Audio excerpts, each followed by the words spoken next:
There we go. So, Morteza, you and I have been friends for a while, and we've also talked about AI from like about 4,000 different angles over the years. And one of the things I know we both have a tremendous amount of interest in is storytelling. And we're at this moment, and I think in time where AI is intersecting with storytelling in some pretty interesting ways. So I know you and I decided we want to sit down and talk about this a little bit.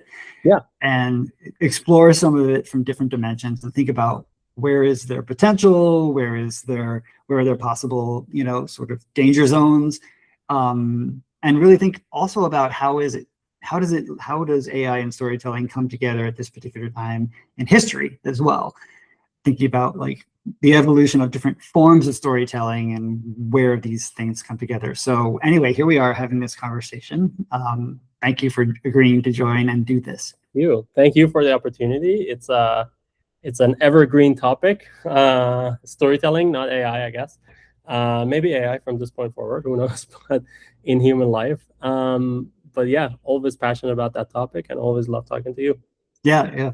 So I wanted to actually just start the conversation by going into a little bit about how we met, because we were both at Meta at the time. I'd been there a little bit, and then I started hearing about this person who joined, who had explored storytelling, and I'm like, but from an angle that was very, very interesting, particularly around thinking about storytelling in, I'll let you explain some of your dissertation work, but I really wanted to, so I reached out, I'm like, I got to know this guy.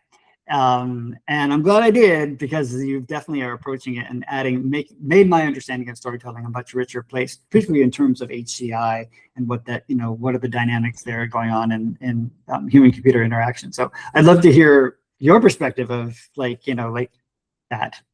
Yeah, absolutely. And the top perspective is that I joined Meta, and I was looking for good collaborators and an awesome mentor and friend, and I found you too. So so thanks for always chatting about the topics and brainstorming. Storytelling has been on my mind since I was in grad school in different angles. The very big differentiator compared to now is that there was no LLM back then, or at least fine-tuned LLMs to reliably generate stories the way LLMs do today. So it was a very different environment in natural language processing, NLP, to do research on story generation. Traditionally in computer science, though, story generation is not a new topic. People have used very different methods, computer science, algorithmic methods, to generate language that could be presented as a narrative. This is often done in different layers. So there is story events that someone wants to represent in any way. Could be a function call in a computer program, could be a different syntax altogether. And that's the events that happen in a story that form the basis of the story. Narratologists, I think, call it also a fabula, if I remember correctly. And then there's the narration with language on top that has a lot of nuances itself. And that's, of course, what LLMs have. They go through both layers, but the narration, it's so easy these days, at least. And different methods have been used before, from reasoning, case-based reasoning, to analogical reasoning, to many other classical planning, many other classical computer science approaches. And in that environment, what really interested me was what makes a story interesting, to be meta about it. And that, of course, took me to a long rabbit hole of cognitive science, just reading, wasn't my major, and understanding psychology of it, down to like 60s and 70s, research on what just triggers the mind the right way to be hooked to a story. The categories of cognitive interest, as they call it, or experiential interest, as they call it. One more, this is a dangerous word, but objective, and the other one a little bit more subjective. And yeah, it was really nice. And then I tried to combine it with at least methods at the time to how to capture or detect or generate it. I think it still applies today with much more, modern methods. If someone wanted to do that kind of line of research in a better, more complete way with LLMs, of course, it has to be done very differently. But the basis was trying to understand the mechanisms that generate the perception of interestingness in stories as we listen to it, and trying to reliably, predictably recreate them with generation methods of story, whatever the generation method is. Yeah, I loved it. And it really helped. At the time, I was working on like, how do we help people tell better stories in a digital environment, particularly on social media, of course. So I was at that point approaching it, and still do, from an evolutionary perspective, and thinking about like, how do people learn to tell stories, and what are the things that translate well to the digital environment and interaction with devices like the phone, of course.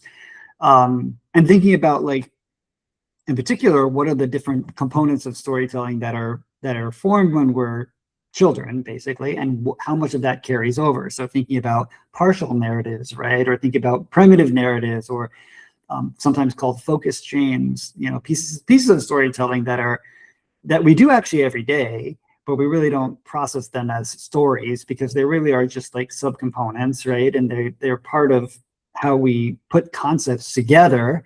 And they stick with us. We learned them when we were 3, and we're still using them. And like, so I was thinking about how could those be leveraged in an environment where we're compiling or putting together some kind of small expression of narrative in particular. Because it's not like we're just like, and if you think about it in social media context, it's not like we were, you don't just put up one kernel of content. It's always in some context and in some sub-context, and in some ways it's referencing many other things. So that's why I think a lot of our work intersected while we were there. Yeah, absolutely. And I think it's for me, a little bit during my school, and definitely more talking to you, it was a realization that narrative is kind of everything. It's for humans, and I mean that in kind of a literal way, just because human cognition almost cannot help but perceive things in a narrated way, to get to the really bare bones of it. And because of the nature of how we've evolved through time, our evolved brain has never known anything but to be through time. And events have always been memorized through time and been retold through language through time. And that creates the very ingredients of narration. And like, there is evolutionary forces for why, I digged into them a little bit when I was in school, for why that has been a good evolutionary force for humans. For example, having a simulation kind of playground for us is really useful. Thinking and imagining what will happen if I go, across the hill or across that kind of cave for like early humans, and being able to narrate that event or that imagination is a useful thing to be able to do evolutionary, and that acts as a selection factor. So there is even reason to believe that is something that literally, was evolved within us. And then and we see the facets of that, and we see the effects of that in all the facets of our life today. It's in how we communicate, how social media works, how things like branding and advertisement work, how our politics works. It always has to be narrative. In the most dire situation, most happy situation, people care about the narrative that they're showing. And because we all share that kind of bias, we get numb to it and we don't see it. But if some alien came up, they could very well call this a planet of stories, and that wouldn't be too wrong. Totally. And there's plenty of evidence, just to build on that metaphor and narrative also are really, really effective devices for memory and memory retention. So it's not surprising at all that stories are the way we pass down information from generation to generation, right? Like, as you mentioned, you could imagine it dating back to like, what happened if I go out and fight the lion, like that becomes a story, and that story is filled with tips on how to fight the lion, right? And so like it's we have anchored around that in a lot of ways too. There are a ton of people. Mary Catherine Bateson, Margaret Mead's daughter, talks a little bit about the value of metaphor in that sense, and how it's really, really a glue in a lot of ways for attaching messages and attaching, like values, all these other things that we prioritize as humans. So I wanted to like make sure that we touched a little bit on like some of where we are coming from as we start thinking about AI and storytelling. Because I think when people think about AI right now and they think about the generative tools that are available, oftentimes they think about made up shit, like it's sort of like it's sort of fantasy to the extreme, and it's really very bubblegum, and it's not really, well, I suppose you could imagine it's very primitive narrative, but in many cases it's really just fantasy or whatever. It's not we're not attaching some of the same values, or at least what we see in sort of in the pop sense. But there's much more potential to go beyond that. And one of the things that I think about when I think about AI and storytelling is this idea of folk narrative, and thinking about like the long history of this ability to pass on information, to express values through a form of entertainment. So, for example, there's lots of evidence that in the past that we would enact, as a species, would enact a lot of this is where plays come from, right? Like the form of storytelling where we're actually embodying some of what it is that we want to pass on in terms of narrative. So like parlor tricks in the past, right? Like in the 1800s, parlor tricks were really big, and these were forms of storytelling that many people, I should say, would participate in as like an active way of engaging in a form of entertainment. And when you think about AI and the scale and the digital scale, right, and this sort of the virality, the potential for virality, I feel like there's some interesting intersection there between, like, if you think about the parlor tricks, it's sort of like stories anyone could tell, sort of like as anyone could jump in at any moment and play with these ideas in the form of a story. Yeah, we are kind of in that same space here, right? With AI, like as these tools become increasingly more available, they go from toys in some ways to tools.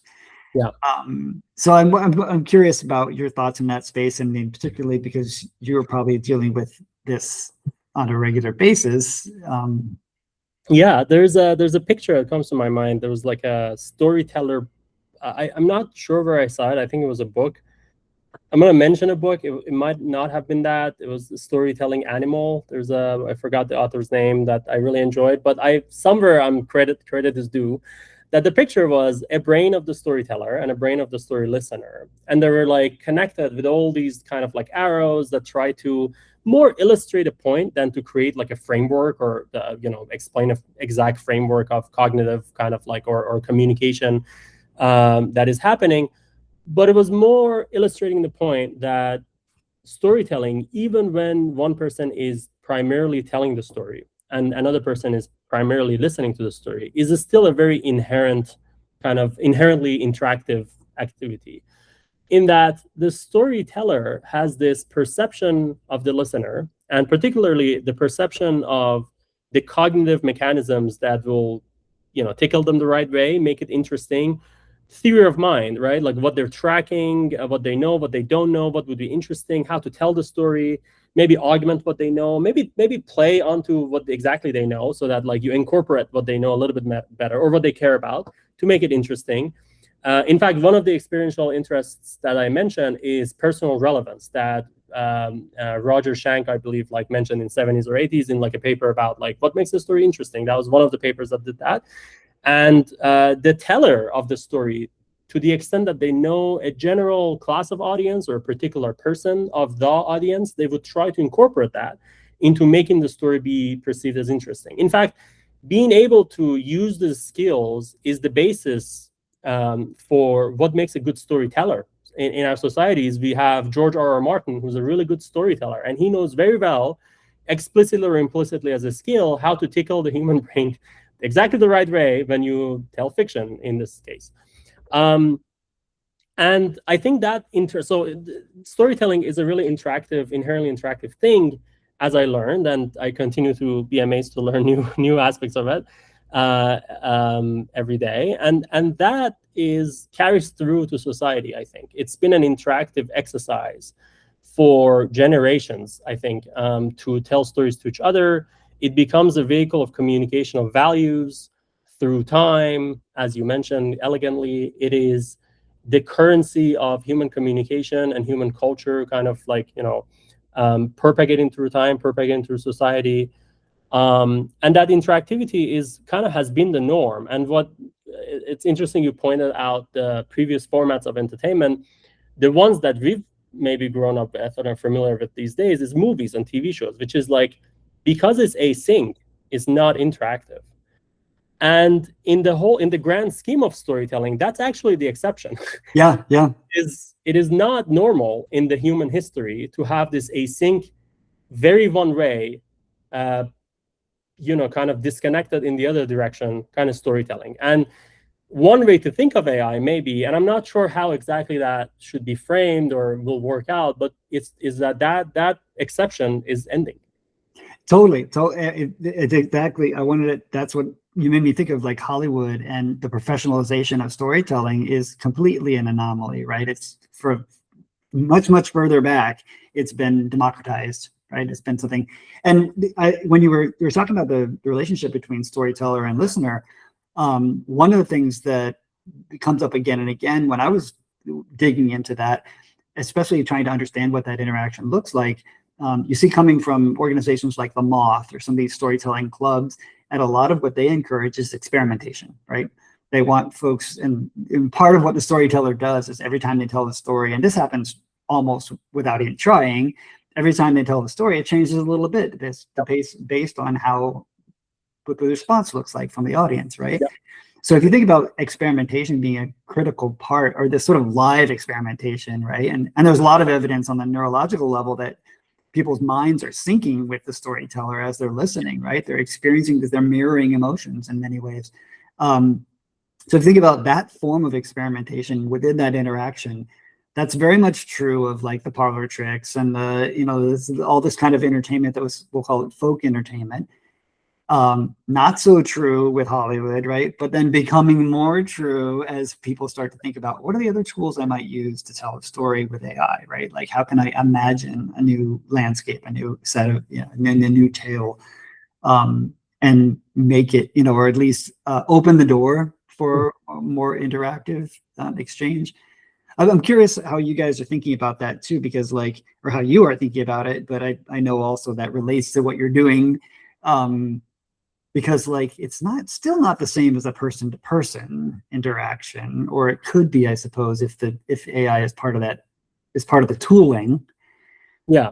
But if part of the interaction is also AI to human, is it really just a mirror? I don't know. I mean, yeah. It's not really a mirror, I guess. It's not maybe the same mirror. It's a new mirror. It's easy to, or maybe even the first reaction to call it like a fake mirror. It's not the same thing. AI could definitely be deployed and used in a way that is not reminiscent of the parlor tricks or collective storytelling that we've had. And case in point, a lot of products out there are not made for storytelling. And ChatGPT, for example, has limitations. It can do a lot, and it's interesting to think about what principles of interactive storytelling people have enjoyed and how to carry that forward. I think one of the things that is interesting and is playing out a little bit in different platforms is the fact that we still have creators and writers telling stories, right? We still have that kind of urge to tell a story, and it's still not live, as in one person does not tell a story to a group of audience. But that relationship between creator, AI, and the story consumer is kind of changing, and it's maybe one or a few steps towards that democratization. It's not quite everyone will be able to participate at the same time, facilitated by AI. I'm sure different forms of that will emerge. We don't know, but I think when I did a study on 30-something writers at the very beginning, of this was during the writers kind of striking and being unhappy with how AI was evolving. Very rightly so, very right concerns that they had. And I just wanted to learn from their concerns and what could work, if anything. And what I observed was during the course of one session, of a interview session, sometimes their views change, just because of having a chance to having a nuanced conversation about some of the tools, understanding, like thinking outside of like what's presented in the society about like what this tool can offer to them. And that, as that relationship evolves, I think AI could also like evolve the relationship between the creator and the listener, and make that interactive kind of like nature a full loop that we could all enjoy. Yeah, I'm curious what your thoughts are about like just trying to think through the directionality, right? So like if I'm interacting with an app that's whatever, let's say character AI, Yeah. and I'm let's say I'm the storyteller and I'm getting a response, right? What is like what are the dynamics of storytelling at play there when it does kind of feel like it's a mirror or whatever? Or take the opposite direction. Let's fast forward 10 years and say, imagine a world where you've got an AI storyteller and you've got an audience, right? And the AI storyteller has reached a level of sophistication where it can respond to an audience and does adapt its storytelling and change based on the dynamics of that interaction. So, like how do you describe the dynamics at play there? I'm curious if you've thought through any of those. Yeah, I mean, on character AI, we do have, as I was mentioning before, kind of similar to that, a new dynamic that has emerged since the company, the service was created, which there is like, role playing happening between the user and the AI character, but the character is also created by a creator.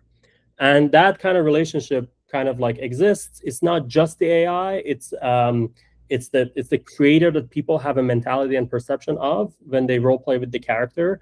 And maybe that's a necessary mechanism in the democratization to get the scale. Maybe new things will emerge as the industry evolves. I don't know, but that relationship of being able to like role play with a character and tell a story with it, which I'll double click on, is a very I think unique way to still maintain the relationship with the creator and the storyteller. And I think as we all in industry like build tools for expression, for storytelling, I think I totally believe that will evolve into being something that goes more towards democratization, as you were saying. And role playing right now is kind of the first, I guess, like major use case of LLMs in that domain that exists. It's where the user kind of like takes the story forward and the AI continues. And people have been doing role playing with each other for a long time, and now people can do it with AI. So that's more like a co-creation, right? That's like you're co-creating the narrative with the AI in that sense, right? It's collaborative storytelling. Yeah. And maybe quick distinction, there is collaborative storytelling where like you're just telling the story to enjoy it, to tell it, to create it, and enjoy it at the same time.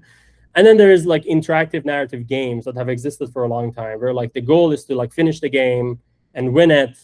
Maybe there's like an explicit or implicit objective, but that's like done through text and like inherently like a narrative. These are a little bit different, and in fact, there are specific conferences for each. So like there's a conference on interactive narrative technology, and then there's a conference for collaborative storytelling, iKits, both of them near and dear to my heart. But these are like inherently different experiences from a UX point of view. And I guess what we're talking about now is like a more collaborative way, which the user is also part of telling the story. They can tell the story they want, and the creator's creation has been mediated by this like AI technology.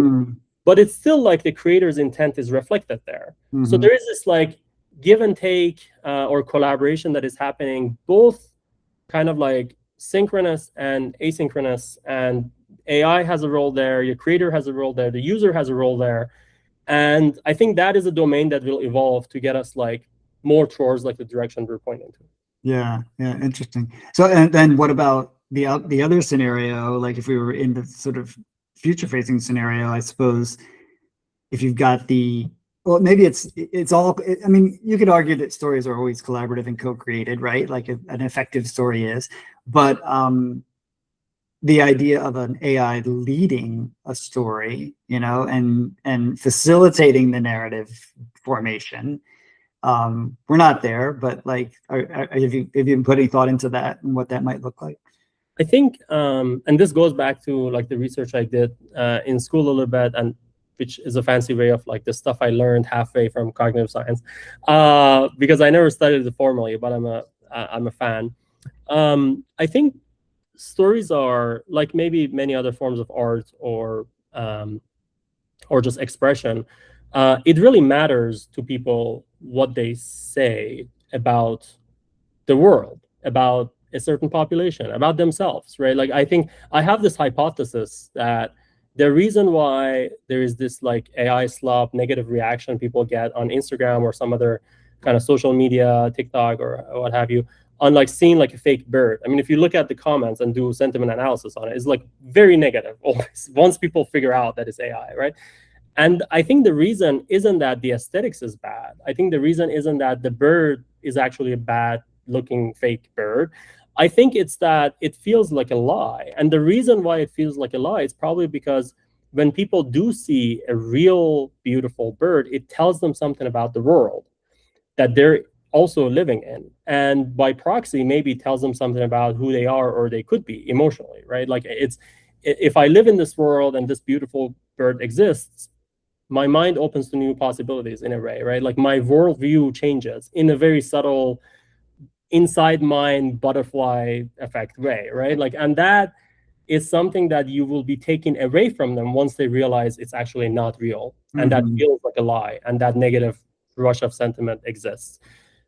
With fiction, that's different, right? And that's the opportunity, I think, that for creative work where like fiction, once it's presented as fiction, it has an established paradigm, and it has had throughout human history for communication and enjoying. And I think that could be an interesting opportunity to double click on how people could enjoy fiction more interactively, collaboratively together, and for it to not be seen as AI slop. Yeah, I hear you. It's like, where is that? I wonder if it does come down to sort of like, what is the initial spark for the story in some ways, right? Where is it, the origination of it, and what is it inspired? What's inspiring it?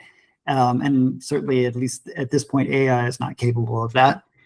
I mean, you could imagine a scenario where you've got an audience and you have the AI storyteller, whatever it is, a robot, and the audience is like, shouting out, tell us a story about blah, blah, blah, and then it takes that and runs with it. Yeah. Spark comes from the audience, I suppose. I don't know. I'm just trying to think through like possible.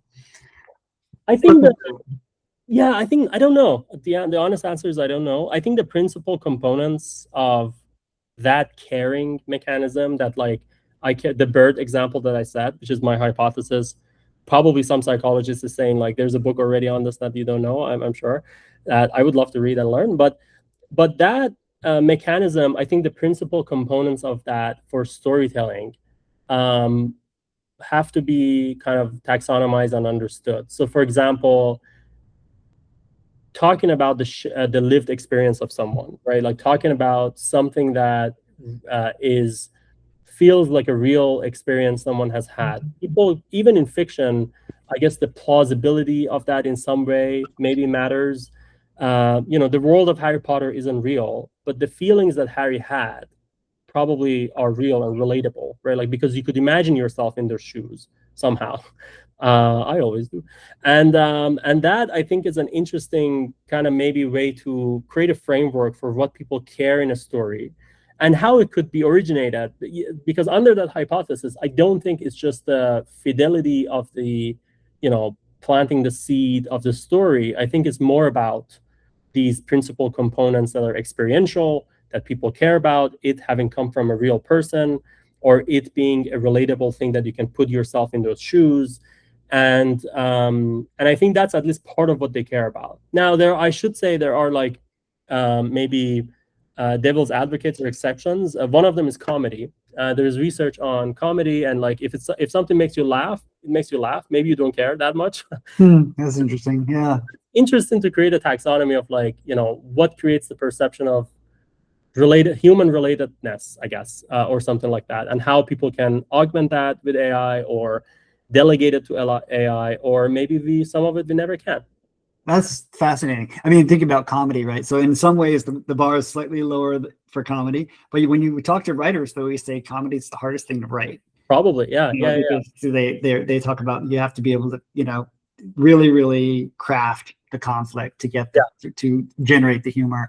Comedy always has like at least some parts of comedy has like a social layer that is harder to communicate, harder to get right. There's dark comedy. So I guess I had in mind like funny reels on Instagram and TikToks, but even for those, there's usually that. So yeah, I agree. Yeah. I think some of what you're getting at too comes back. One of the studies that I led at Meta, we decided what are the kind of kernels that translate best for storytelling in the digital space, and maybe there's some of this is exposing some of what you're saying about like the lie. And maybe that like gets in the way of resonating between AI and humans when it comes to narrative.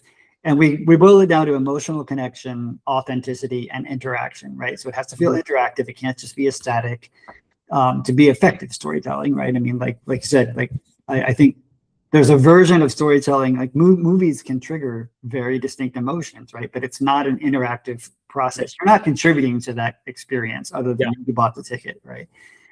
So I think that that's a distinction worth making. In the digital space, interaction can easily be facilitated, right? The interactions between people, between you and your friends, and it's mediated through the platform. Yeah. But authenticity is a big one, right? And emotional connection are really big. Like those two are huge. Yeah. And I think humans in general have a very, very keen sense of what's coming from an authentic place and what's not. I think we can hone in very, very quickly on that. Yeah. And the same with the most emotional connection too. So, I mean, there may be components, I suppose you could mirror emotional connection and get closer. Yeah. I was just thinking about like, if you were to like create some bars here on like what is easier and what is less easily accomplished between the human AI interaction, you could probably get there, but authenticity really difficult. And like I don't know, emotional connection. I'd be curious what your thoughts are on how those three land. Yeah, I mean it's hard to know honestly without experimentation, right? Like it's easy to think of a framework that could like give us the direction. I think definitely they sound true, given observations I've had and studies I've done since school. And but I think emotional connection is always like kind of with a character, right? Like with a protagonist, with someone else. And one of the actually shared experiential interests that was like taxonomized in the work I did and other researchers that I learned from, some of it is just like story tropes, something as simple as that. And tropes are always looked down on, and like the underdog and stories like that are like even sometimes romance originated, or sometimes like just like themes of life, I guess some people call them in some papers.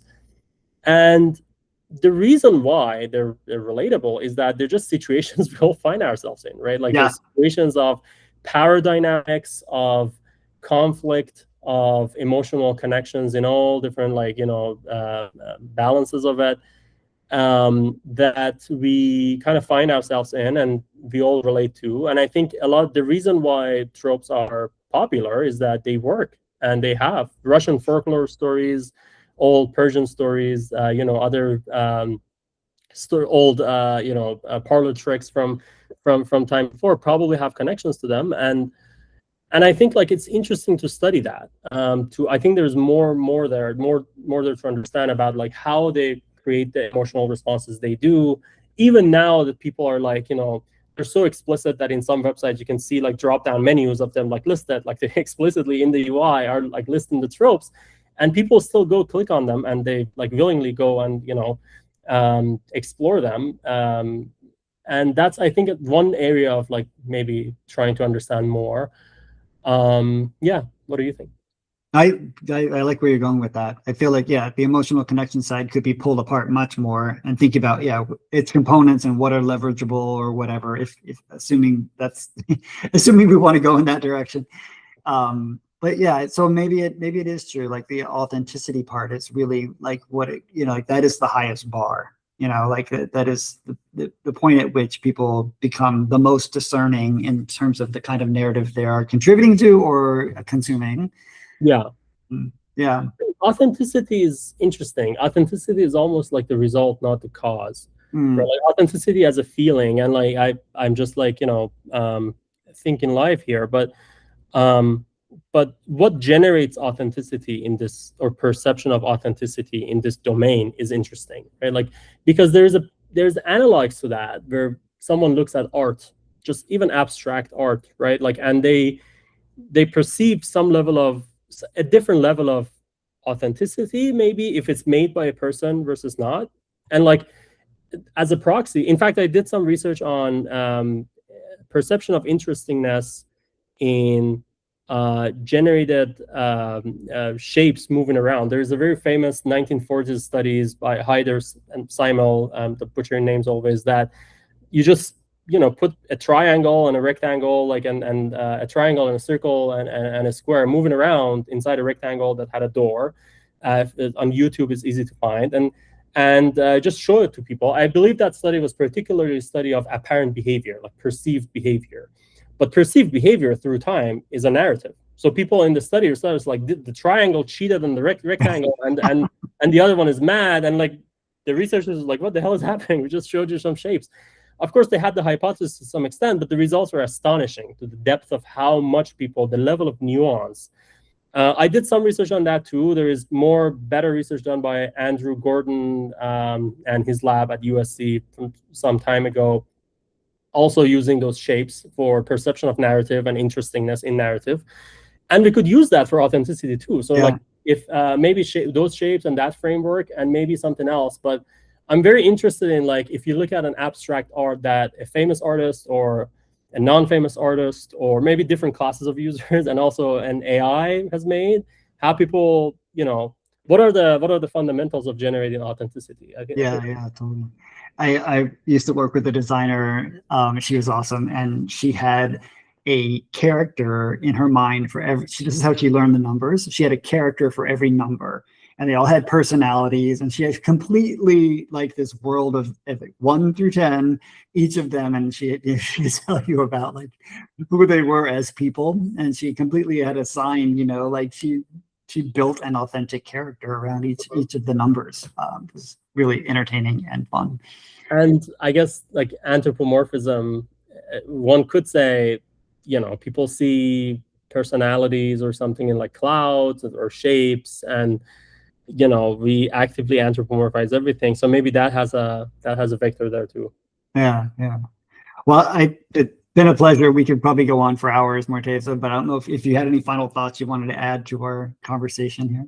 No, I think. Well, first of all, thank you for the chance to talk, as I'm lucky enough to often do chat with you, Jay.